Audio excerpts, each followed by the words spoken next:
She slid the pen across my kitchen table like she was doing me a favor. "Just sign it, Mom," my daughter said. "You won't have to think about any of this anymore." I looked at her. I looked at my son-in-law standing behind her near the doorway, doing a careful impression of someone who wasn't really there. And I thought about those words she'd just used. Won't have to think. As if 31 years of running a flower shop from a 1,200 square foot building on the corner of Hemlock and Route 9 had been some kind of tolerated hobby. And wasn't it lucky that it was finally, mercifully finished? I didn't pick up the pen. "Let me read it first," I said. Something moved across her face. Not quite anger, the particular impatience she'd had since she was 14, and I wouldn't let her borrow the car. "Mom."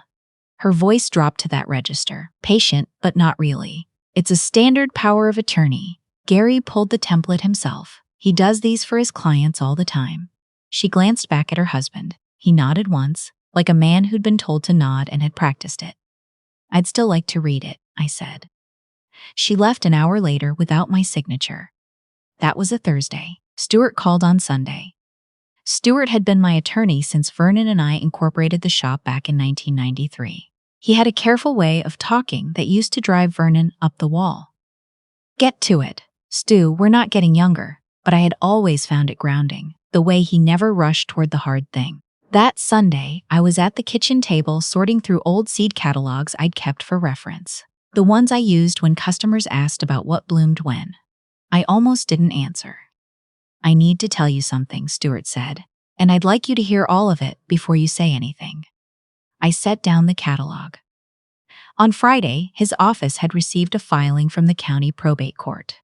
A petition for limited guardianship. The petitioner was my daughter, Linda. The basis of the petition was that I had shown over the previous several months signs of cognitive decline and financial incapacity. Among the evidence, she cited, that I had made large unexplained cash withdrawals, that I had refused professional guidance on estate matters, that I had recently shown confusion about the proceeds from the sale of my business property. I sat very still. She listed herself, Stuart said, as proposed guardian of your person and estate. Guardian of my person. I asked him what that meant exactly in practical terms. If approved, he said, she would hold legal authority to make decisions on your behalf. Financial decisions, medical decisions, housing decisions. You would become a ward of the court. I looked out the window. The hydrangeas I'd planted the spring after Vernon died were just opening along the back fence, heavy and blue. I had planted them because Vernon always said he wanted a yard full of blue someday. He never got to see a spring after he said it. I planted them anyway the following April, alone in the mud in my gardening shoes. She thinks I don't know, I said. She didn't expect me to be flagged on the filing, Stuart said. I'm listed as your attorney of record from the 2019 estate update. The court sent notification as a standard formality. A pause. She also made a factual claim in the petition that I need to raise with you. She stated that the sale of your shop netted you somewhere between $40,000 and $50,000, and that you had been unable to account for where those funds had gone. The quiet between us stretched. She doesn't know about the licensing agreement, I said. No, Stuart said. She doesn't appear to. Nobody did, except Stuart and the regional chain that had bought Evermore Blooms 2 years prior. They hadn't wanted the building so much as they wanted 30 years of supplier relationships and a customer database that stretched across 3 counties. Vernon had told me once that the real value of what we'd built wasn't the inventory, it was the trust. He was right. The building and business sold for $260,000. The 10-year licensing arrangement for the name brought in a quarterly payment that covered my property taxes, my utilities, and a little extra I set aside and never spent on anything urgent. Linda thought I had sold a small flower shop for almost nothing. I had never corrected her. I told Stuart I wanted to meet in person. He said Tuesday worked. I was there at 9 o'clock sharp. His office always smelled like coffee and old carpet. I had sat in the same worn leather chair across from his desk more times than I could count. When Vernon and I signed the original papers, when we updated the wills after each child was born, When I came back alone the year after Vernon died and sat there with a box of tissues and a list of things to figure out, Stuart had always been steady through all of it. He laid the filing on the desk between us and let me read every page. My daughter had listed 3 specific occasions when I had supposedly seemed confused or disoriented during family visits. She described a conversation from February in which I told her I didn't need her help with my finances. According to the petition, that refusal was itself cited as evidence of impaired judgment. I set the papers down. She believes that saying no is a symptom, I said. Stuart folded his hands. It's an argument I've seen before. Courts don't typically look favorably on it when it's challenged, but it doesn't need to be airtight to get filed. It just needs to be filed. We made a list. A formal written response contesting the petition, documentation of my mental and financial competency, a full account security review. Stuart's assistant called the bank while I was still sitting there. My accounts were intact, still solely mine, but there had been an inquiry 3 weeks prior. Someone had called to ask about the process for adding a joint account holder. On the drive home, I stopped at the pharmacy for things I didn't actually need. I walked the aisles slowly, past reading glasses and vitamins and a rack of greeting cards with beaches on them. I bought ibuprofen and a dark green notebook because the one on my kitchen table was almost full. That night, I opened it to the first page, wrote the date, and below it wrote, "She filed papers," Stuart called. "Everything is still mine." I underlined the word "still." Then I sat in the kitchen quiet and thought about the word caretaker. What it was supposed to mean, what my daughter had decided it meant instead. My son-in-law showed up 2 days later, alone. I was weeding the front bed when Gary's car pulled to the curb, and I watched him sit in it for a full 2 minutes before he got out. That told me something. Linda's arrivals were always arranged. Gary sitting in his car like a man deciding something told me this hadn't been. "I won't stay long," he said when he reached the porch. "Come in anyway," I said. I made coffee. He stood near the kitchen doorway, the way people stand when they're not sure they've earned a chair. I poured 2 cups and set one in front of him and sat down. He said, "I want you to know I didn't know she was going to file those papers." I said, "But you knew she was planning something." He looked at his coffee. "We talked about it in general terms. I thought she was going to have a conversation with you first. That's what I thought we agreed on." A pause. I should have been clearer with her. "Yes," I said, "you should have." He didn't argue. That also told me something. He said Linda was sure I would come around once I understood the plan. The plan, as he described it, was to consolidate everything: the accounts, the property, the licensing income she didn't know existed, into a structure she could manage on my behalf. She had already spoken with a financial advisor. She had already looked into what the house might sell for. She had looked into selling my house. I sat with that. The house I had lived in for 37 years. The house where I had brought Vernon home from the hospital twice. The second time being the time he didn't come home again. The house where I had planted 31 hydrangeas along a back fence, because a man I loved once said he wanted a yard full of blue. "Does she know you're here?" I asked. "No," he said. "Gary." I set down my mug. "I want you to understand it's something. I am not angry. I am not confused. I am not a problem being approached ahead of schedule. What I am is done. Done being treated like an inconvenience that needs to be arranged before it becomes more complicated." I looked at him steadily. "The petition is going to be contested. Stuart has already begun. I'd like you to tell her that." He nodded. He didn't look surprised. When he stood to leave, he paused. "For what it's worth, I do think she believes she's helping you." "I know," I said. "That's the part that takes the longest to get over." He left. I washed both mugs and put them back on their hooks. Then I called Stuart and told him I didn't just want to contest the petition. I wanted to do everything. The following week was paperwork and phone calls and notarized signatures, the kind of work that should have felt like administration and instead felt like reclaiming ground. Every document I signed felt like something being taken back. Stuart drafted the formal response. We filed a comprehensive financial disclosure, not because the court required it yet, but because I wanted it on record somewhere official. I wanted there to be a document that said, in clear language. This woman knows exactly what she owns. I updated my will. Linda and Gary were removed as beneficiaries. The house, the licensing income, the investment accounts I'd been quietly building for 20 years, restructured. I established an educational trust. The primary beneficiary was my granddaughter, Maya, a sophomore studying pre-law at the state university 4 hours away. Maya didn't know any of this yet. She found out the way people her age find things out. Not from me, not from her parents, but from the specific texture of silence that fills a family when something is being kept from everyone at once. She called on a Wednesday evening, her voice pitched a half note too casual. "Hey, Grandma, just calling to check in." "How's the evidence seminar going?" I asked. A pause.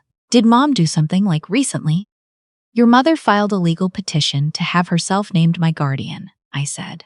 "I assume that's what you're asking." The silence lasted long enough that I thought the call had dropped. What? I told her what I knew. She asked careful, specific questions: what the petition claimed, what evidence was cited, where things stood now. Law school had already taught her how to listen. When I finished, she said, "Are you okay?" "I'm better than I've been in a while," I said honestly. "Would you like to come for the weekend?" She drove up Friday with a bag of groceries and the particular restless energy of someone who has been holding something in since Wednesday. I made pot roast, because that was what Vernon always wanted when something had gone wrong and needed to be talked out slowly over a long meal. We ate without hurrying. She asked questions and I answered them, and at some point she put her fork down. "Grandma," she said, "I knew something was off. Mom's been saying for months that you were entering a transition and needed structure. I assumed she meant like helping you set up grocery delivery." "What transition?" I asked, though I had a guess. She shook her head. "That's what she called it. I didn't push." She looked away. I should have pushed. After dinner, we sat on the back porch. The hydrangeas were in full bloom, the kind of heavy blue that holds light at the end of the day. I told her about the spring I planted them and why. She had heard it before, but she listened like it was new. Not everyone knows how to do that. She does. She said, "Do you think she's a bad person?" I thought about it for a moment. I think she's someone who decided that love and control were the same thing. And once you make that decision, it's very hard to find the line between them. Maya was quiet. Then, "Can I read you something? I've been writing since Wednesday." She reached into her bag and pulled out a spiral notebook, the cheap campus bookstore kind. She flipped toward the back, cleared her throat, and read. "My grandmother built something.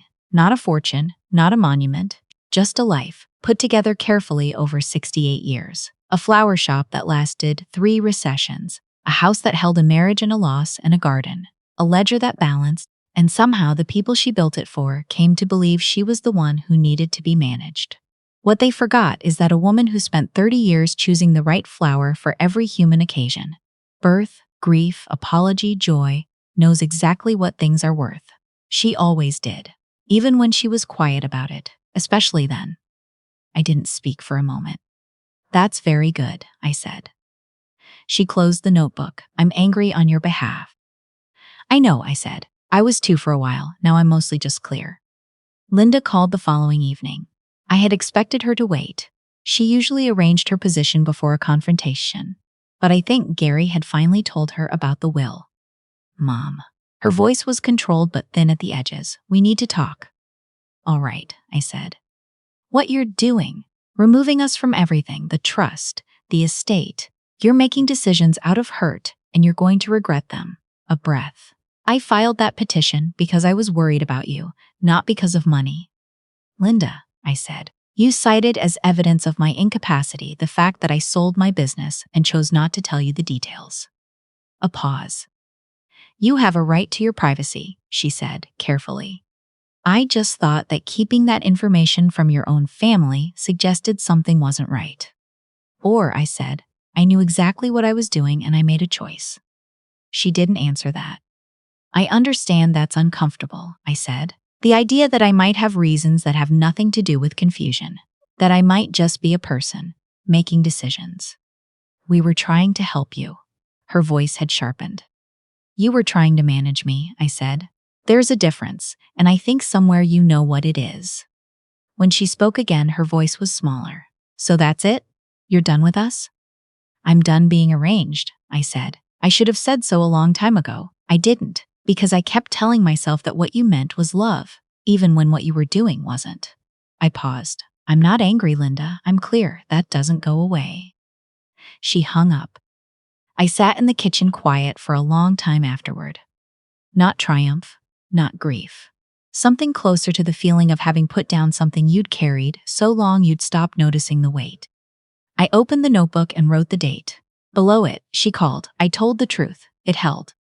A week later, I was clearing out the old cedar chest at the foot of the bed. The one Vernon's mother had given us as a wedding gift, which we'd used for blankets and always meant to replace with something nicer. Underneath a quilt I hadn't unfolded in years, I found a small tin box I didn't recognize at first. Then I did. Vernon had used it in the early years of the shop to hold receipts, back when we tracked everything by hand and trusted our own records. Inside was a single folded piece of paper, his handwriting. For when you need to remember something. I sat down on the edge of the bed. You always thought I was the one holding things together. I wasn't. You were. You let me believe it, because that's the kind of woman you are. If you're reading this without me around to say it out loud, you never needed anyone's permission to be exactly who you already are, including mine. Love, Vernon. I sat there until the light in the room changed. Then I folded the paper, put it back in the tin, and set the tin on the nightstand where I could see it in the mornings. On a Tuesday 3 weeks after all of it, I drove to Stuart's office to sign the final documents. The new will, the trust, a letter of intent he recommended. I write in my own words, explaining my decisions, should anything ever be challenged. I wrote it by hand on the back of an envelope from my glove compartment on the drive over.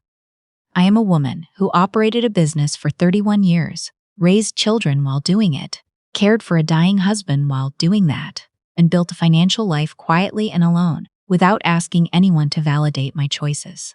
The decisions I have made regarding my estate reflect 3 decades of careful management, a complete understanding of my assets, and a deliberate choice about who has earned the right to what I have built. This is not confusion. This is clarity. There is a difference. Stuart read it, looked up, and said, "This is exactly what we need." I signed everything and drove home by the long way, past where Evermore Blooms used to stand. The new owners had kept the window boxes. There were dahlias in them, big dinner plate ones in shades of burgundy. I had always loved dahlias. Vernon thought they were too showy. We had argued about it cheerfully for years. I stopped at the farmer's market on a whim and bought a bunch to take home, more than I needed, because I had run a flower shop for 31 years, and I knew that sometimes you buy flowers not for any occasion, but because beauty is its own reason. I put them in the big blue pitcher on the dining room table, the one I hadn't filled since the last time the house was full of people. Then I went to the back porch and stood for a while looking at the hydrangeas. I had not spent my life accumulating things. I had spent it building a business, a marriage, a household. And then when those things changed shape, I had kept building, more quietly. The quarterly deposits that arrived like clockwork, the folder of statements under my bed, the careful, unhurried life of a woman who knew what she had and didn't need to announce it. I hadn't been hiding. I had just been living. And the difference, it turned out, was the whole story. Maya came the following Saturday with a small rosemary plant in a terracotta pot and a card that said on the front, "For the woman who grows things." Inside, in her handwriting, "I hope you know we're still learning from you, even in the weeks we forget to say so." I put the rosemary on the kitchen windowsill where it would catch the afternoon light. That evening, I opened the green notebook to a fresh page and sat for a moment before writing anything. Then I wrote, "This is what I know. The house is mine. The accounts are mine. The life I built, the name I gave a business, the blue in the back garden, mine. No one took it. I simply remembered I had never lost it. I didn't underline anything. I didn't need to. Here is what nobody prepares you for when you get older. People assume the danger is forgetting who you are. But that's not the real danger.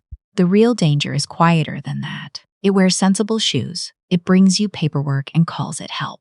It happens one small surrender at a time. One pen slid across a kitchen table. One just let us handle it at a moment when you were tired enough to consider it. I was tired. I almost let it happen. Not because I was confused, because I had loved these people for a long time. And long love makes you generous in ways that can cost you if you're not paying attention. It makes you confuse obligation with choice. It makes you forget that the hands doing the giving were always yours to begin with. If you are someone who has given, and then been handed something to sign without time to read it, set down the pen, read the document, call someone you trust. And then trust yourself first and most. Because no one has lived inside your life but you, and no one gets to decide what you are capable of. Not your children, not a court, not a petition filed on a Friday afternoon when they thought you'd find out too late. You built what you built. It belongs to you. And it is not too late. It is never too late to say so out loud.